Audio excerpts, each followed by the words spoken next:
Hello, everyone. Welcome to our Facebook Live today. So glad to see so many of you in our audience for what is sure to be an interesting and exciting session. Today we have a DNA Q&A in celebration of DNA Day, which was yesterday, National DNA Day. So a really, really exciting session that we have lined up for you. So I suggest that you all start putting your questions in, your DNA questions. You can write them in the comments section, and we hope to get to as many of them as possible today. We have with us a fantastic speaker. Before that, I just want to give a shout out to all of you in our audience. I see so many of you from all over the world. Let's see, Carla from Northern California, and we have Barbara from near Niagara Falls, New York, Vicky from Ontario, Canada, Terry from Minnesota, Emma from London. So thank you all for joining us from all over the world. It's so great to see you all here today, all united in one common mission, which is to learn about DNA and genetic genealogy and to sharpen our knowledge of that. So we're really, really pumped for today's session. I see we still have some viewers joining us. So to everyone who is just coming in now, we have a very exciting session for you today, a DNA Q&A. So start writing your questions in the comment section, and we hope to get to as many of them as possible. Before we get to introducing our speaker for today, I just want to let you know we'll be giving away a MyHeritage DNA kit at the end of today's session. So for anyone here who is interested in DNA and hasn't taken a DNA test yet, or maybe you've taken a DNA test with MyHeritage, but you would like to test a family member, a family member, now is your chance. You may be the lucky winner today of a MyHeritage DNA kit. So how do you enter? It's actually not so difficult.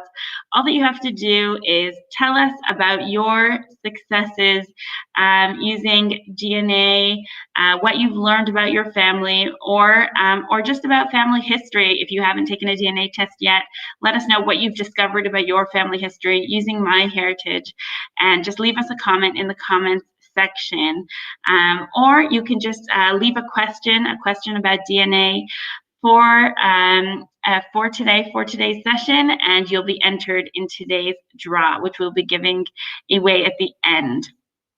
So now I'd like to get to the exciting part of today's Q&A. I want to introduce our speaker. We have with us Diahan Southard of Your DNA Guide, where she provides personalized, interactive experiences to assist individuals and families in interpreting their genetic results in the context of their genealogical information. Her lectures are always fun, upbeat, and full of energy. I can attest to that. She has even sung for us in the past here on our Facebook Lives at MyHeritage. She has a true passion for genetic genealogy, a genuine love for people, and a gift for making the technical understandable. So let me bring her on here to the screen to say hello to all of us. There we go. Hello, Diahan. Hello, Esther. Thank you so much for having me and hosting these. I just look forward to Q&As all the time. They're so fun.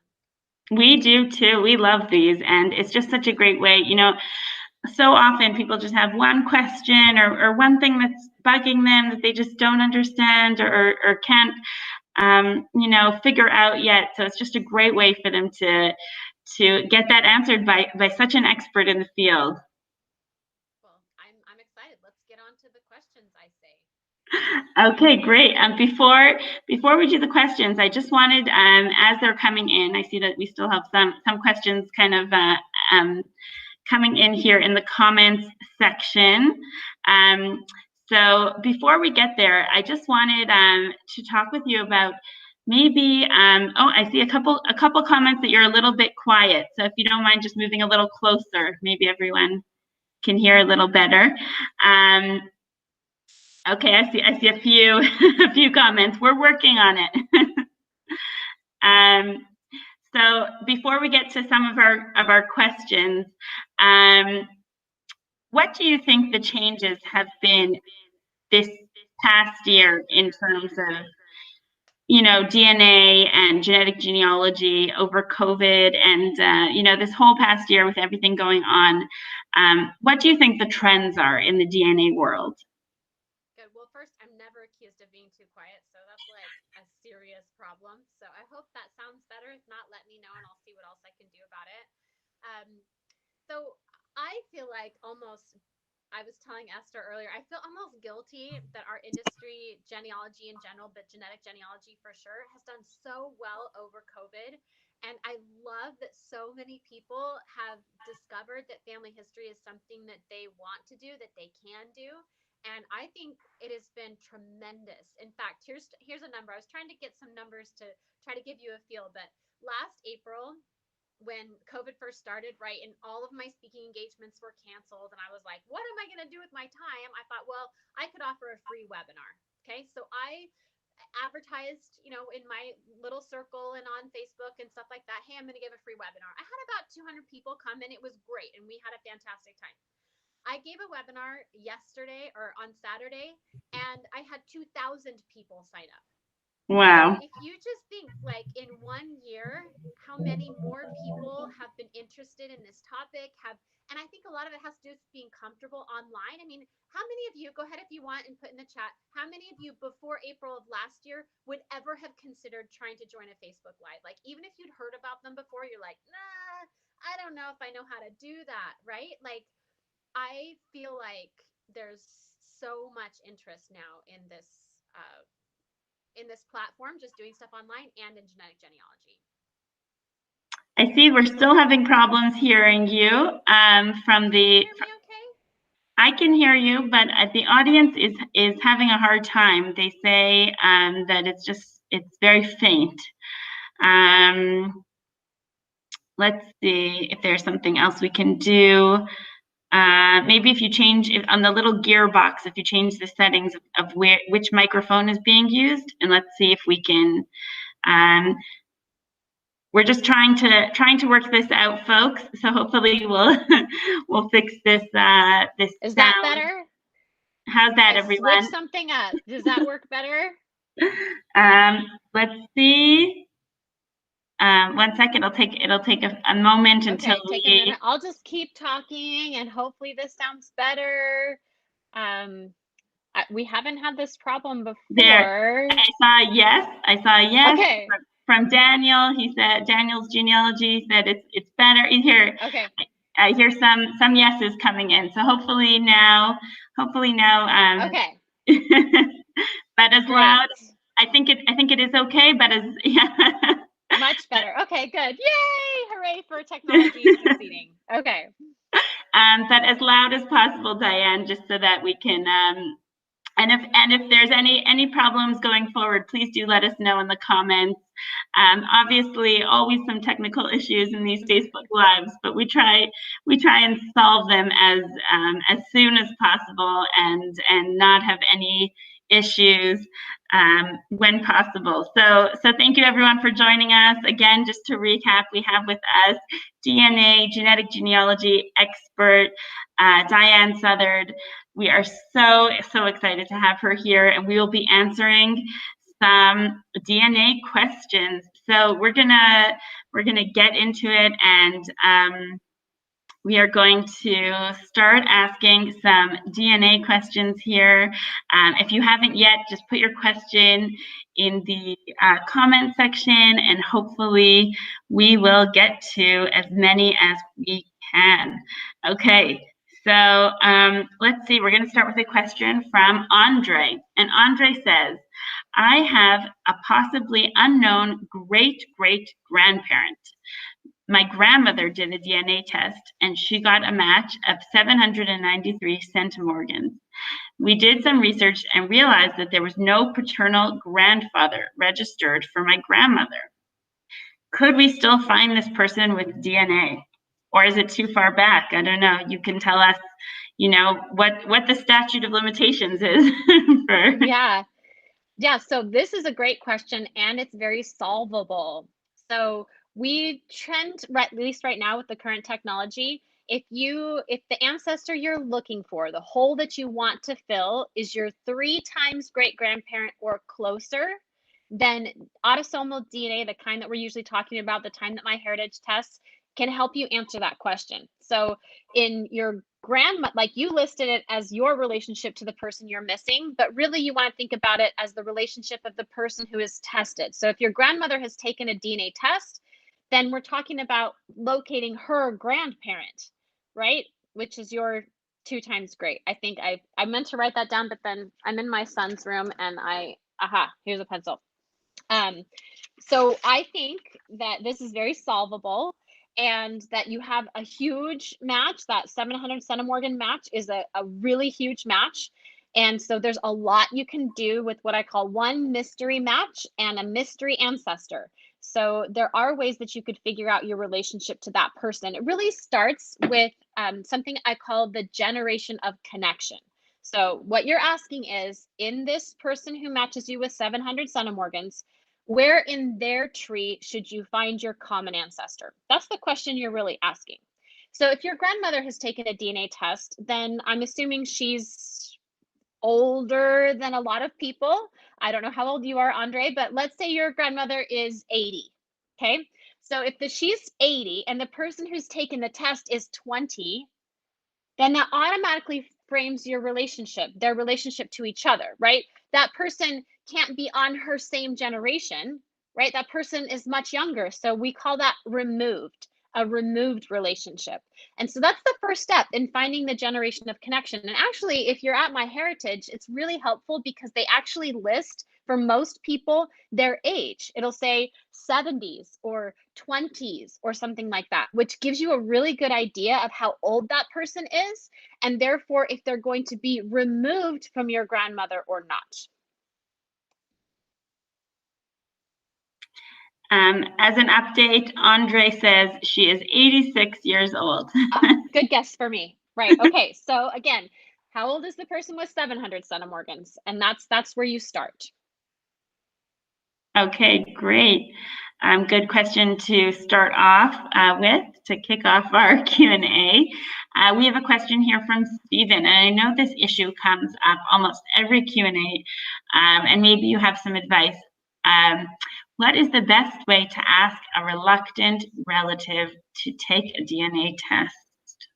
Yeah, no, this is a really good question, and I'm glad that you're asking it because there are good ways to do it. So I talk about 2 things that a person needs in order to take a DNA test. They need information and inspiration. Okay, so the information that they need is really important. You need to tell them what they can learn by taking a DNA test. They are going to be able to find other people who've taken a test that are their biological relatives. Okay, this is going to include people that they know their relationship to and people that they don't know their relationship to. Okay, so it's important that they understand what they're going to get. And you don't have to, you say anything scary like, hey, if you have any kids out there that you don't know about, you might find them. I mean, that's true. Okay, but you really can just frame it as, hey, if you have biological relatives out there, they've taken a test, this test will find them. Okay, so information. The other information that they're going to need is, they'll want to know about privacy. They're going to want to know about how the sample's taken. They'll want to know about the company that you want to use, like all of those things. That's information. To me, that's secondary to inspiration. The only reason they're going to do this if they're feeling reluctant is because they feel that they are an essential part of a story. And so you want them to take a test because you know they are a part of that story. So you can't like spout off, oh, well, 1872, your ancestor was trekking across South Carolina. And, no, what is it? So there was this guy, and we think that he did this and this, but there was this other guy with the same name, and we're not sure which one is our ancestor. Your DNA could tell us, is the key, is the answer to that whole mystery. Right? It's the inspiration part. You have to make them feel something. They have to want to be a part of this story. And you already want to because you love genealogy and you understand the power of knowing our ancestors. So many people don't get it. They don't understand the power of the past. So you have to inspire them with their part, their essential part in this story. So to tack on to that question, Lori says, my sister won't take a DNA test because of the possibility of insurance companies withholding services, or that someone else will get hold of the DNA and do something nefarious with it. So just if you could say a word or two about, I know that MyHeritage has very, very strict privacy and security policies in place. So if you could just say something about privacy and security of your DNA data in general. Yeah, for sure. This is a great question. And I love that your sister's asking this. And number one, you should be glad that she's being careful and not frustrated, right? That she just won't do what you want her to do, right? And it's a sister. So we're probably used to these kinds of situations.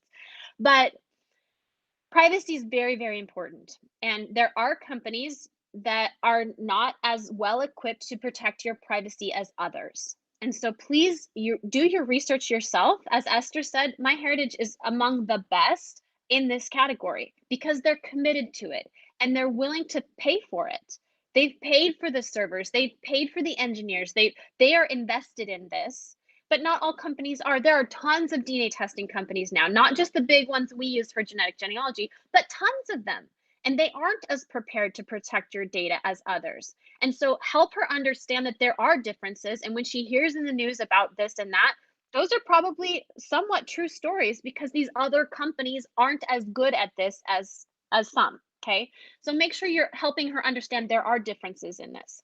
The other thing is, it's just like any other data we're giving out, right? You're trusting your bank with some seriously private data. Why are you doing that? Because you know that their privacy and security is robust and you can trust them with your social security number, right?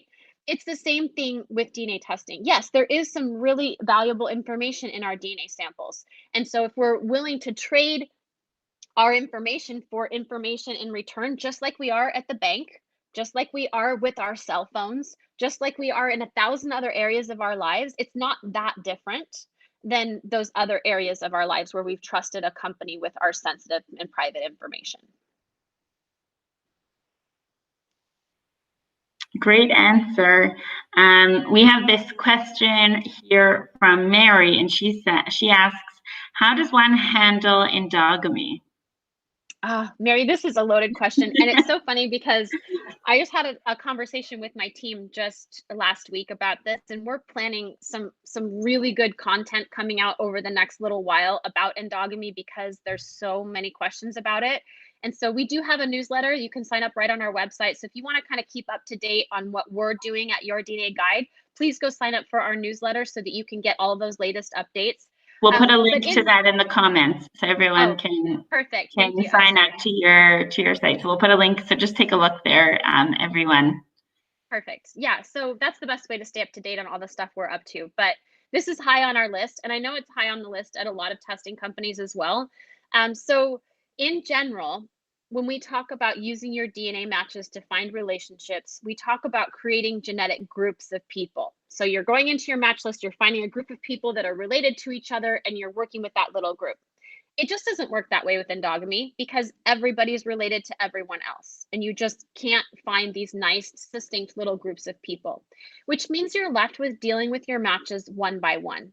And that's fine. You're a genealogist, you're used to hard work, you're used to somewhat tedious work, and that's all this is. So what it is, it's important to understand how to work with a match one-on-one. And it goes back to that initial question that we were answering about that generation of connection. With every single match in your DNA match list, you have a generation of connection, a place in their pedigree chart where you should be looking for your common ancestor. So what you do is you look at that match and you use the information that's provided. You can use the total amount of shared DNA, you can use their age, you can use any pedigree information they've provided. At MyHeritage, right next to the relationship list, it like says second cousin through fourth cousin or whatever, there's a little tiny question mark. If you click on that little tiny question mark, it will bring up a wonderful chart that shows you many of the possible relationships you could have with this match. So those relationships can be used as a guide, and you can be like, well, the closest relationship I could have to this person would be second cousin. Okay, so if that person's your second cousin, who would your common ancestor be? Where is your generation of connection? Okay, so second cousins share great grandparents. Okay, so now you've got your generation of connection. You're now just going to do genealogy. If your match doesn't have all 4 of their great grandparents on their chart, you get to find them for them, right? You do their genealogy and you find their 4 great grandparents. And if you're there and you see all 4 of them and none of them match up with your 4, it could be a little bit of endogamy, giving you a higher amount of shared DNA than you might expect, which means you just need to push back another generation. Maybe instead of second cousins, you're actually third cousins. So now instead of knowing the 4 great grandparents, you're going to need to know the 8 2 times great grandparents. So guess what? You get to do more genealogy. See? So that's really the process at this basic level for people with endogamy is you're going to take each match one by one, find your generation of connection, and do genealogy.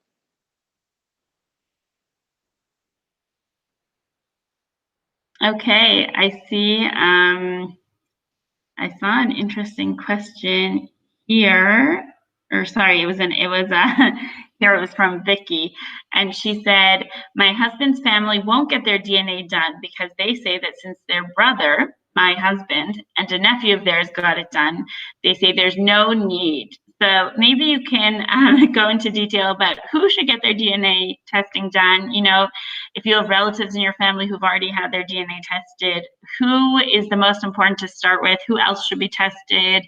Is it even necessary? Right, great question. So my rule of thumb is anyone that does not have both parents available to be tested should test themselves. Okay, so it's a pretty simple rule. So the reason is that each of us has a unique mix of DNA from our ancestors. And in fact, people that are siblings, those brothers, they only share half of their DNA. Just half. And that's like one of the closest relationships you can have with someone, right? And so the more people that test within your family, the broader the reach is. So statistically speaking, 3 siblings can cover about 70% of the DNA from their parents. So even if you test all 3 siblings, you're still only getting about 70% of the DNA from their parents. So you'd want to test cousins on that line to help gather more DNA from those grandparents. So it's really a group mentality. Like DNA testing requires lots of people in order to get the best story about your past. I see a question here from Louis, and he asks, is there a sale or a coupon for the test?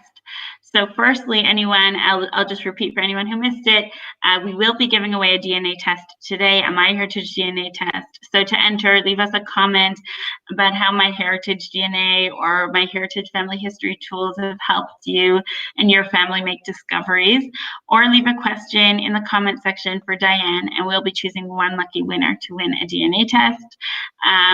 And if you don't win, if you're not that lucky winner, we do have a sale that should be starting in the next few days. So stay tuned for that in honor of Mother's Day, which is coming up soon.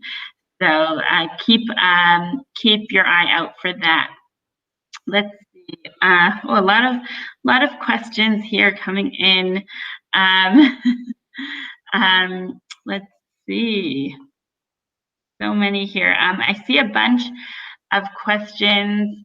Here's a good one from Karen. She says, it is trivial, but do you pronounce genealogy gen with an A, with a short or a long E? So this is something I get a lot actually, because I think I say it incorrectly, and I've asked Google how to say it, and it is genealogy. But I just learned it genealogy, and so that's what I say. And I think it's a US regional thing that in the West, people say genealogy, and in the East, they say genealogy. And I grew up in the West, so I say genealogy. So I know I've kind of tried to correct myself, and then I go back and forth, and I think that's even more confusing. So I'm considering it my accent. So sorry if it bothers you. I never knew there was that distinction about people from the West, but very interesting, and It's funny that that you've asked Google how to say it. I have. And then Google says, say it like this. And I'm like, whatever, I'm going to do what I want. So yeah, it didn't really help. I see Jerry wrote, I matched with my half sister. So that sounds like a very exciting story, Jerry. I wonder if that was a half sister that you didn't know about, that you didn't know existed. We'd love to hear more about that story. It sounds quite interesting. Let's see what question we will ask now. I saw a couple questions, a couple general questions that were asking how far back exactly. I see here Virginia says, how many generations back does a DNA test go?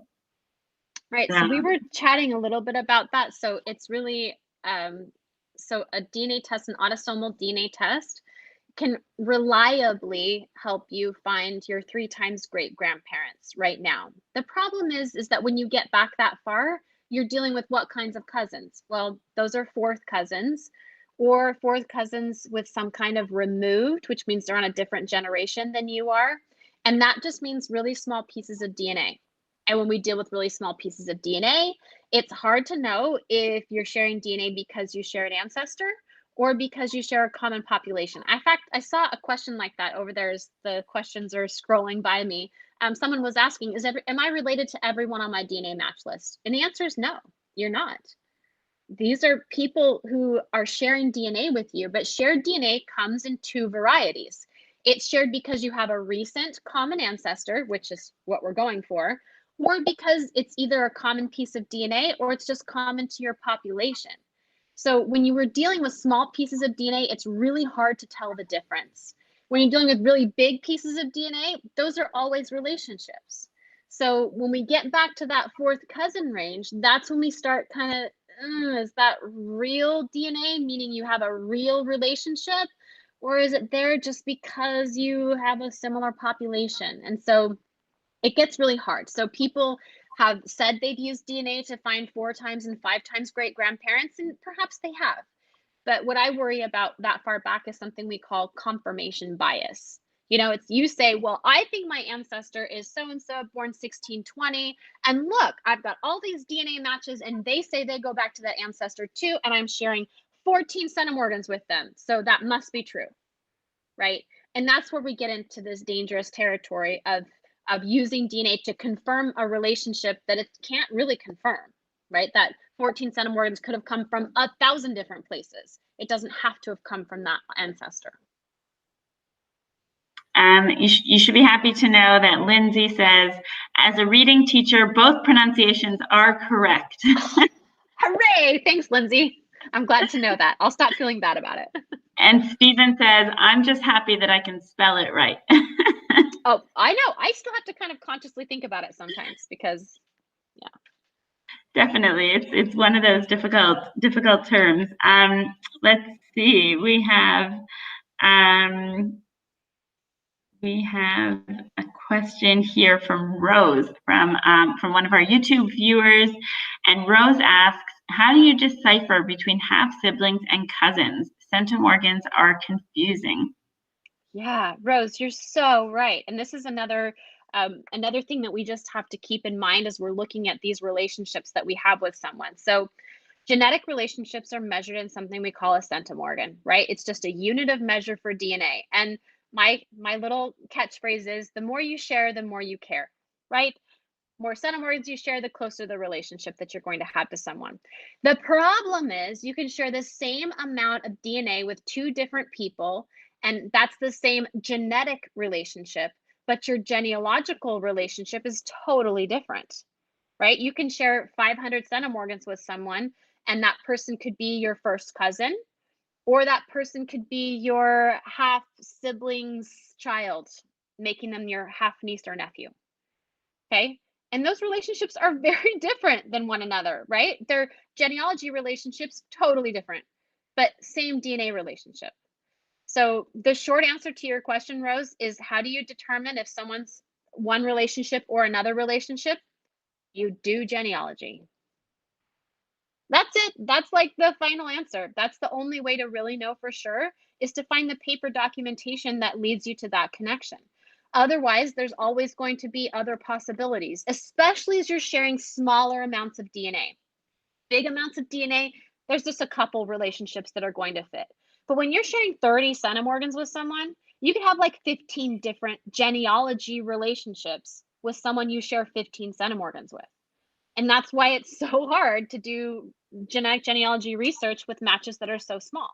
So it's really about that combination between genetics and genealogy. That's why we call it genetic genealogy. But sometimes I wish it was genetic. Maybe you can't hear that because I'm already not quite enough or loud enough, but it's like small, tiny little genetic and then a huge, like shouting at you genealogy. That's how it should be like written. I see Kimberly said, great question, Rose. I have that problem due to my mom having a different birth mother than her siblings. So my cousins are much more distant than I thought. Yeah, right. And so on the one hand, it's really in a relationship like that, like you're talking about, Kimberly, it was probably pretty obvious. I don't know if you knew that before or not, but it's pretty obvious when you see a match and they're sharing way less DNA than somebody that you think should be the same. Like you think of them all as your first cousins, right? They're all your cousins. But when you look at the DNA, there's a distinct difference between a half cousin and a full cousin, right? And so when we're talking about these close relationships, DNA is actually really good at giving you these big clues. Hold up, that person's not your full first cousin. They can't be. They're not sharing enough DNA. They have to be a half. And so when we're talking first cousins and even second cousins, the difference between a half and a full is genetically so distinct that we can easily pick it out. But you get down to a third cousin, the genetic distinctions between a full third cousin and a half third cousin, they just aren't as distinct. It's not immediately obvious that that's what's going on. You have to gather a lot more data and have a lot more people tested, which goes back to this idea, having your siblings tested, having your uncles and your aunts and your cousins. All of that data is going to help you better sort out these genetic relationships. So time to pick up a few more MyHeritage DNA kits. That's right. For all those family members. I saw a question here from Carla, and she asked, so why do they list 4 and 5 times cousins if they really may not be related to you? Why do the DNA testing companies list those at all? I don't know. I'm not a DNA testing company, but there is a chance that they're real, which means there is a chance they can help you. And I think the testing companies feel like it's their obligation to give you any data that they consider to be valid to their standards. Now, actually, all of our companies are doing this differently. Our companies are not all giving us the same matches, not just because of who's tested, but in their algorithms. All the companies have different cutoffs for what is a match. I mean, we think, well, it's a match, right? A match is a match is a match. When actually, that's not how it works. Each company has decided this is a match, and another company would not consider that person a match. So it's an algorithm and it's a choice that their scientific teams have made in order to give you the most valid data. So it's this trade-off between giving you stuff that doesn't matter versus not giving you things that do matter, right? They don't want to leave off your match list someone that might help you. And so to try to make sure they get as many people on the list as possible, they're also including people that probably aren't related to you. So it's this trade-off that they've scientifically decided on, not arbitrarily, but scientifically decided on, and have tried to then help you understand. So if you go to, like, for example, to the end of your MyHeritage list, if you click on the very last page, you'll see every single person on that list says low confidence. Low confidence, low confidence, low confidence, which means MyHeritage is trying to tell you, look, this match fits our threshold, but honestly, we're not really sure you're going to find your relationship. So I love that they've done that they've said to you, I'm giving you this match, but I don't recommend it to you, essentially. I see a few questions here about, Yolanda asks, do you share databases with Ancestry and 23andMe? And Paulette asks, is it possible to upload test results from other companies? So Diane, you could tell us more about this, but I think in the industry it's known as, casting a wider net. And at MyHeritage, we do allow users to upload DNA tests from 23andMe, from Ancestry. So we can even put a link in the comment section for the upload page, and it's quite easy. So can you explain this fishing in all the ponds, this concept of having your Sure. DNA in multiple places?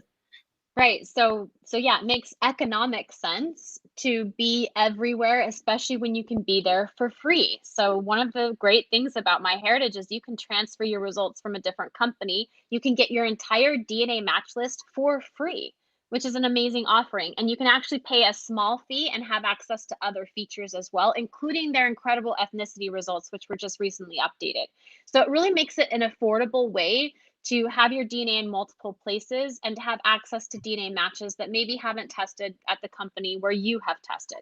So we call it transferring. Essentially, it requires you to download a file from the company where you originally took a test. So you take that file and you save it to your computer. Then you come over to MyHeritage and you upload it just from your computer. They'll say, give us your data file. You just choose it from your computer. They suck it up into their system, and then they analyze that data file and provide you with that list of matches. And as you said, this unlock fee, I believe it's $29 US, and it gives you access to genetic groups, which are new, and all of our advanced DNA features. Do you want to say a word or two about genetic groups? I know that we didn't cover it yet, which we released I think just before Christmas we released it. Yeah. So the genetic groups are part of your ethnicity result. So in your ethnicity result, there's really now at MyHeritage 2 kinds of results that you get. So you're going to get what you're used to, which is a percentage that attaches you to a fairly broad geographic location. So for example, it will say, here's this section of the map and it's all colored and it says, you're from the UK, for example, and you're 27% from there.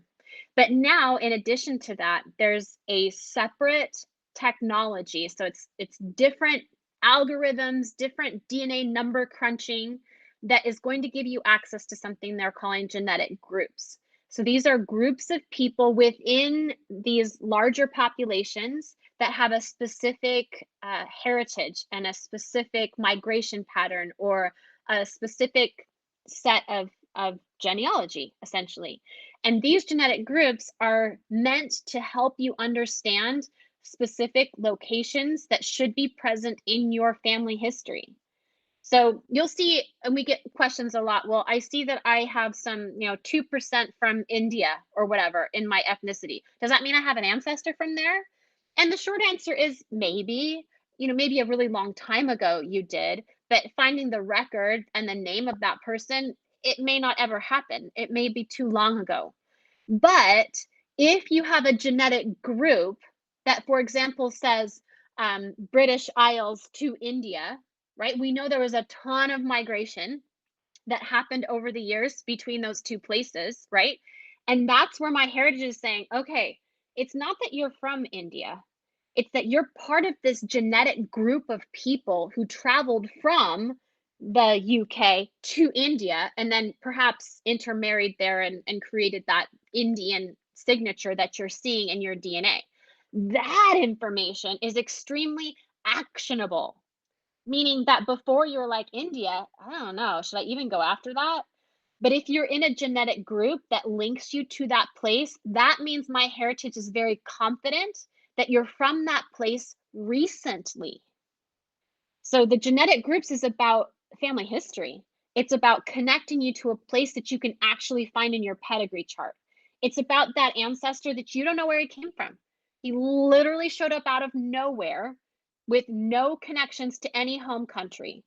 And then your genetic group comes in and says, hey, we see in your DNA you're from this little section of the world. And you're like, hold up, I don't see any of my ancestors from there. But I have a missing place, right? And it really can help you with your family history. It's super exciting technology. It's really fun.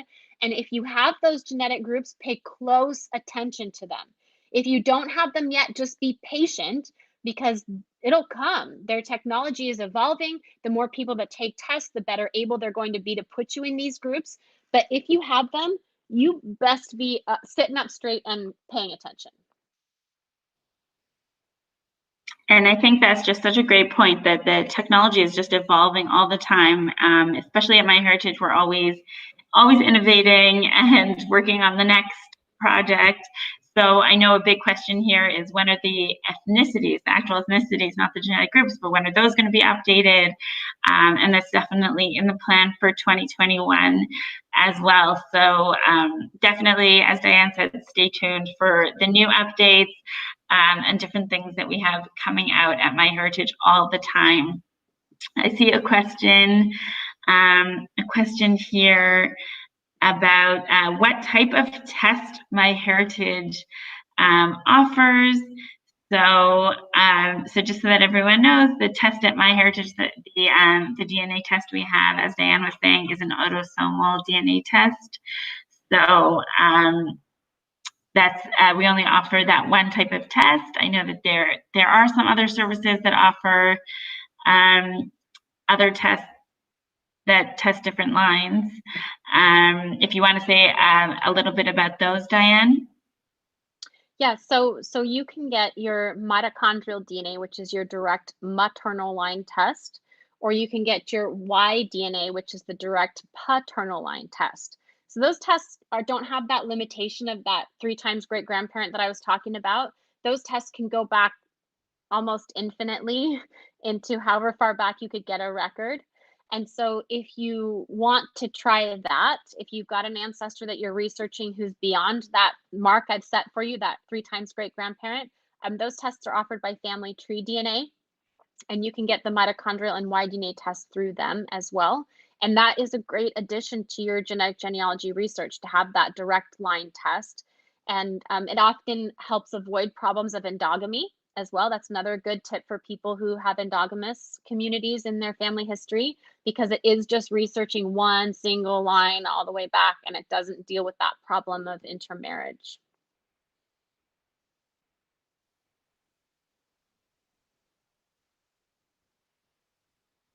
Okay, and I see Julie asks, can you upload an mtDNA or Y-DNA test to MyHeritage? So no, only an autosomal DNA test, just like the MyHeritage DNA test, which will be processed, and then you'll see results on MyHeritage as well. Emma asks, I do have an important question.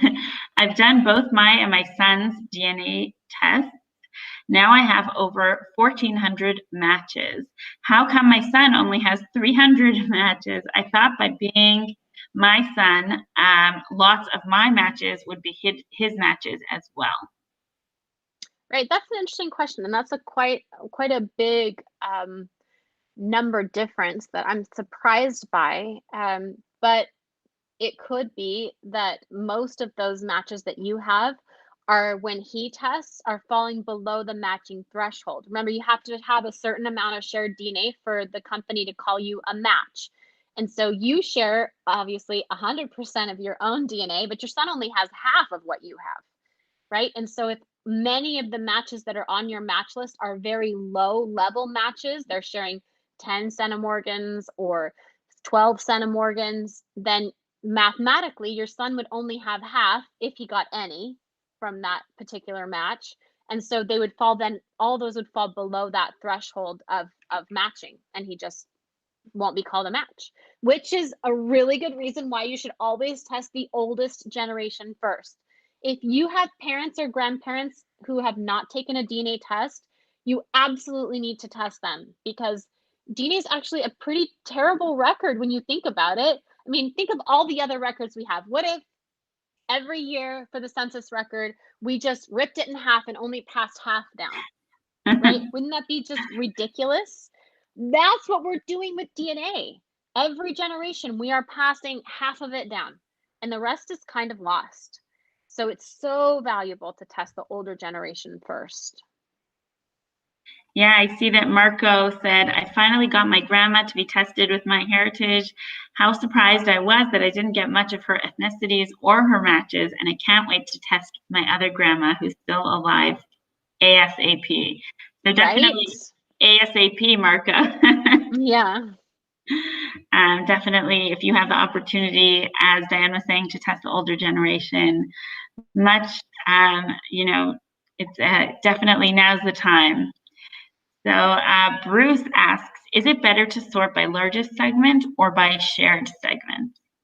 Oh, good question. So the relationship between total amount of DNA that you share and segment data is still something we're evaluating and working on and trying to figure out. Okay, so the number of segments that you share with someone only really matters when you're sharing only a little bit of DNA. So if you're sharing a ton of DNA, the number of segments, even the size of segment, doesn't matter that much unless you have endogamy. So here's an example. So if you have endogamy, you might share 400 centimorgans with someone, which puts you in kind of like a first cousin almost range, right? You might be thinking, wow, I've got a close DNA match. But then if you look at that longest segment, how big is the biggest piece? In that biggest piece is like 12 centimorgans. You're not related to that person. That's endogamy. If out of 300 centimorgans, your biggest piece is 12, that means all of the other pieces are that size or smaller. You're not going to find your relationship to that person.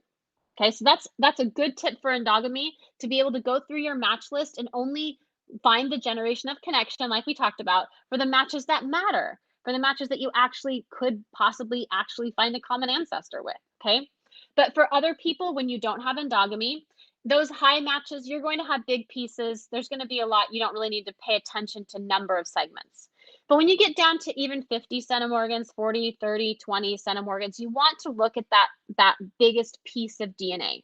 So you would want to filter or sort by total amount of DNA and then longest block. Okay, and you want to pay attention to the people who have the biggest pieces of DNA. You're just more likely to find a relationship with someone who has a large piece of DNA. So if you have two DNA matches, they're both sharing 50 centimorgans. One is sharing all 50 in one piece. That person could easily be a third cousin, fourth cousin at the most. Like, they're related to you. But somebody else who's sharing 50 centimorgans in 3 segments and the biggest piece is 19, they may still be your fourth cousin, but they might not. They may be a fifth cousin or not related, honestly. So it makes a big difference to pay attention to segment size and, by association, segment number when you're dealing with people with smaller amounts of shared DNA. This is a bit of a loaded question here from Jim. He asks, I guess this is more on the emotional side, psychological side of dealing with DNA matches. He asks, I'm trying to reach out to a biological cousin and would like some advice on how to approach him. I'm trying to find out who is my bio-paternal grandfather. I've narrowed it down to 2 brothers. I've identified 5 adult descendants of the 2 brothers. It appears that these descendants have not done DNA tests. I've sent a letter to one and never received a response. I may have had an old address. I subsequently found his Facebook page. I sent him a private message and he replied confirming that he is the great grandson of one of the brothers. I asked if he was willing to talk and gave my phone number. He has now stopped responding. How is the best way to approach him again without scaring him off?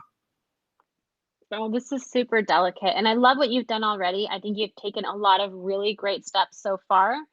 I love that you've sent a letter, reached out to them on social media. I think those are all really good routes. In fact, on my website, we have a free download that helps you contact DNA matches. So if you go to our website and then actually we have like 4 different free downloads that you'll be able to find on there. But it's all about how to do this, not just for close family situations, but for any situation as well. I think it goes back to that idea of inspiration and information. Okay, so the information that this person needs is that DNA can help us connect and find families in ways that weren't possible before. Right? That's the information that they need to understand about how you came to this conclusion, because their number one response is no, that's not possible, that didn't happen. Right? Because they know these people in a lot of cases. Now, in this case, where this person's their great-grandchild, maybe they didn't know them, and that makes it a little bit easier because it is a lot more removed of a relationship. But if they know them, you shouldn't ever on that initial email come out and say the things that you know, because that's scary, and it puts people on guard, and they're going to stop talking to you. So it's most helpful, obviously, when they've already taken a DNA test, and you can approach them with, hey, I see that we're a DNA match. I'd love to talk more about our relationship. Would you like to chat? You know, even though you already know what you know, you don't say it initially because it scares people.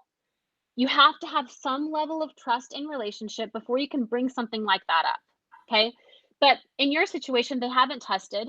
You'd like to know for sure what the answer is to your question. And so you're trying to approach them in another way. And this is hard because you're approaching a stranger on a social media platform and asking them some pretty sensitive questions, right? And and reaching out to them with some pretty sensitive information. So I like that you've done that, and I feel like you've taken it as far as you can. And right now, perhaps it's best just to wait. I don't know how long it's been since you last corresponded, but sometimes people just need space. They just need some time. And then you circle back with a message like, hey, it's been a while since we chatted. I know it's probably a lot to take in. Are you interested in a phone call or something like that?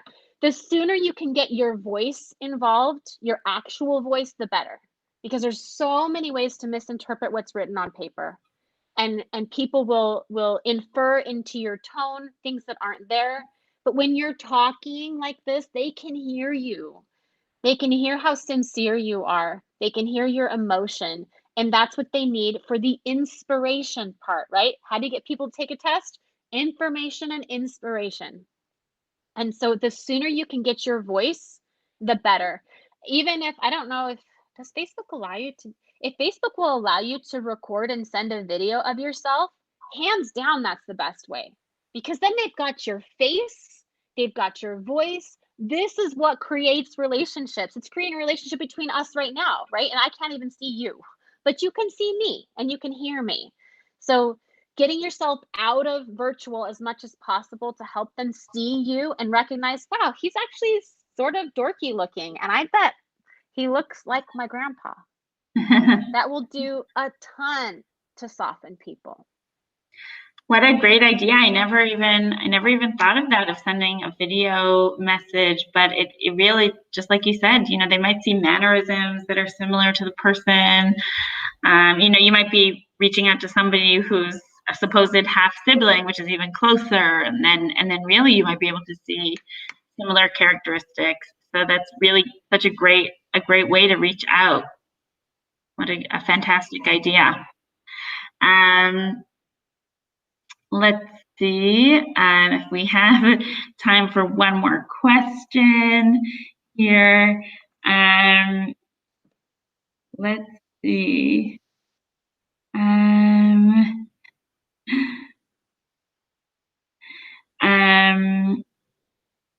Oh, I see. Jim says, great idea. Thank you so much. So really, so many. And make sure you follow up. Let us know how it goes, right? Yeah, please do. Okay. Let's see. We have Vicky asks, what is the lowest centimorgans I should focus on when organizing my DNA matches that I have? Okay, so my number one question to you is, why are you trying to organize everyone? That's a lot of people. So my number one organizing technique is to start with a question. You don't need to organize every person on your DNA match list. You only need to organize the matches that have value towards your question. So if you're looking for your 2 times great grandmother on your mom's side, all you need to organize are the matches that are relevant to that question.